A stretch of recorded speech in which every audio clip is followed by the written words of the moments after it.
Welcome to STV. నా పేరు శ్రావ్య. Bulletin updates చూద్దాం. అంగన్వాడీలో నెల్లూరులో ర్యాలీ నిర్వహించి జిల్లా కలెక్టరేట్ ఎదుట ధర్నా చేశారు. పెద్ద సంఖ్యలో విచ్చేసిన అంగన్వాడీలు ప్రభుత్వ వ్యతిరేక నినాదాలు చేస్తూ తమ డిమాండ్లు తీర్చే వరకు ఉద్యమం ఆగదని హెచ్చరించారు. చాకిరీ చేసే కార్మికుల కడుపు మండితే తగిన ఫలితం తప్పదంటూ ధర్నాలో పాల్గొన్న నేతలు హెచ్చరికలు చేశారు. ఇచ్చిన హామీలు అమలు చేయడమని కోరితే వీలు కాదంటూ ప్రకటనలు చేయడం సరికాదని, డిమాండ్లు పరిష్కరించే వరకు పోరాటం ఆగదని ధర్నాలో పాల్గొన్న నేతలు తెలిపారు.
రోజుల నుంచి మున్సిపల్ కార్మికులు దాదాపు 7 రోజుల నుంచి వాళ్ళు సమ్మె చేస్తున్నారు. సర్వశిక్ష అభియాన్ వాళ్ళు దాదాపు 10 రోజుల నుంచి సమ్మె చేస్తున్నారు. వీళ్ళందరి కోరిక ఏమిటి? కనీస వేతనం ఇవ్వండి, ఉద్యోగ భద్రత కల్పించండి, ఏవైతే చట్టాలు ఉన్నాయో ఆ చట్టాలను అమలు చేయమని చెప్పి వాళ్ళు అడుగుతూ ఉన్నారు. తప్ప అని చెప్పి మేము అడుగుతూ ఉన్నాం. ఈరోజు జగన్మోహన్ రెడ్డి గారు అబద్ధ ప్రచారం చేస్తూ ఉన్నారు. వాళ్ళ కేబినెట్ ఎక్కడా కూడా లేనటువంటి జీతం ఆంధ్ర రాష్ట్రంలో అంగన్వాడీలకు ఇస్తున్నారని చెప్పి అబద్ధం చెప్తున్నారు. మేము అడుగుతూ ఉన్నాం, హర్యానాలో జీతం ఎంత, పాండిచ్చేరిలో జీతం ఎంత, కేరళలో జీతం ఎంత, తెలంగాణలో జీతం ఎంత, మరి ఆంధ్రప్రదేశ్లో జీతం ఎంత అని అడుగుతూ ఉన్నాం. మరి కేరళ, తమిళనాడు ఇటువంటి రాష్ట్రాలలో పెన్షన్లు కూడా ఇస్తూ ఉన్నారు. నెలకు 2,500, 3,000 రూపాయలు పెన్షన్లు ఇస్తున్నారు. అట్లాగే చచ్చిపోయిన తర్వాత 2 లక్షలు, 3 లక్షల రూపాయలు వాళ్ళ చేతుల్లో పెడుతున్నారు. మరి వాళ్ళ దగ్గర ఇంత సర్వీస్ చేయించుకొని వాళ్ళని ఈ రకంగా విధులు పాలు చేయడం మంచిది కాదని చెప్పి మేము అడుగుతూ ఉన్నాం. అట్లాగే బడుగు బలహీన వర్గాలు, దళితులు ప్రధానంగా ఉండేటటువంటి పారిశుధ్య కార్మికులు ఆ పని అందరూ కూడా చేయలేరు. కానీ కొంతమంది వర్గాలు ఆ యొక్క పనిని చేస్తూ ఉంటే వాళ్ళ కడుపు కొట్టేదానికి కూడా మీరు ప్రయత్నం చేస్తున్నారు. ఇవి మంచిది కాదు. ఇప్పుడైనా కానీ పరిష్కారం కానీ చేయకపోయినట్టయితే అన్ని ప్రజా సంఘాలు, వామపక్ష పార్టీలు వీళ్ళందరూ కూడా వీధుల్లోకి జనవరి 2వ తేదీ నుంచి రాబోతా ఉన్నారు. ఆ సమస్యను వెంటనే భేషజాలకు పోకుండా పరిష్కారం చేయమని చెప్పి మేము డిమాండ్ చేస్తూ ఉన్నాం. అజయ్ కుమార్, CITU జిల్లా కార్యదర్శి. ఆంధ్రప్రదేశ్ రైతు సంఘం జిల్లా కన్వీనర్ని. ఈరోజు అంగన్వాడీ వాళ్ళు 18 రోజుల నుంచి ఈరోజు జీతాలు పెంచమని అడుగుతుంటే జీతాలుకి ఇచ్చేదానికోసం డబ్బులు ఏమంటున్నాడు, ఆడదాం ఆంధ్ర అంటున్నాడు. ఎవరికి కావాలన్నా ఆంధ్ర ఆడేదానికోసమని మేము ఈ సందర్భం అడుగుతున్నాం. మీ నాయకులు మీరు ఇచ్చే డబ్బులు జీతాలకి ఇవ్వకుండా వాళ్ళకి ఇచ్చి రేపు ఎన్నికల్లో ఆ డబ్బుల్ని ఖర్చు చేసేదానికోసంగా వాళ్ళకి కోట్లాది రూపాయలు ఆడుదాం ఆంధ్ర అని చెప్పేసి ఈరోజు బిల్లులు ప్రకటన చేయడం మంచి పద్ధతి కాదు, మంచి విధానం కాదు. ఈరోజు అంగన్వాడీ వాళ్ళు కానీ, ఆశాలు కానీ, ఆయాలు కానీ, మున్సిపల్ వర్కర్లు కానీ మీకు చాకిరీ చేస్తుంటే వాళ్ళకి జీతాలు ఇవ్వకుండా ఈరోజు మీరు మనుషులకి కోట్ల రూపాయలు దుర్వినియోగం చేస్తూ ఈరోజు కోట్లాది రూపాయలు ప్రజల సొమ్ముని దోచుకొని తింటూ ఇప్పటికీ 4.5 సంవత్సరాలు కోట్లాది రూపాయలు మీ ఎమ్మెల్యేలు మంత్రులు మీరు దోచుకునేది చాలక ఈ రోజు కూడా అంగన్వాడీ వాళ్ళ కడుపులు కొట్టడం, ఆశా కడుపులు కొట్టడం ఆ విధంగా మీరు చేయడం మంచి పద్ధతి కాదు.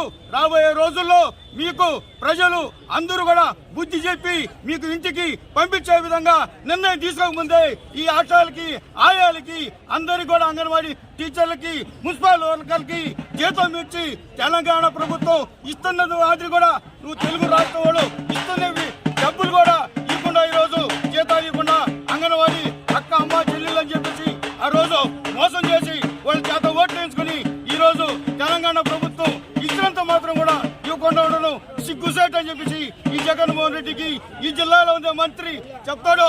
ఈ అక్షరాలకి దాదాపు 18 రోజుల నుంచి సమ్మె జరుగుతూ ఉంది. ఇన్ని రోజులు జరిగిన ప్రభుత్వం ఈ సమస్యలను పట్టించుకున్నట్టు దాఖలాలే కనపడడం లేదు. ఇది ఎంతైనా ఇబ్బందికరం.